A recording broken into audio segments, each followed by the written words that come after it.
बिस्मिल्लाहिर्रहमानिर्रहीम अस्सलाम वालेकुम। उम्मीद करना सारे भाई खैरियत दे नाल होणगे। आज की वीडियो दे स्क्रीन ते जिहड़ी माई दोस्तां नूं नज़र आ रही है पहलन झोटी माशाअल्लाह माई नूं आर्डर चेक करने ने माशाअल्लाह बड़ा खूबसूरत आर्डर मझ नूं उवें ही बड़ा खूबसूरत रुग दा थान लग्या है, बड़ा खूबसूरत तरीन माई नूं थान विरल चेक करनी है, गिट विरल चवां पासों।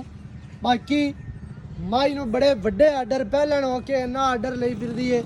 माई नूं रत पित नस्लां जातां जवानियां खूबसूरतियां सजरी सूई मझ पिछे माई दे कट्टी अज दूसरा दिन सूई नूं है।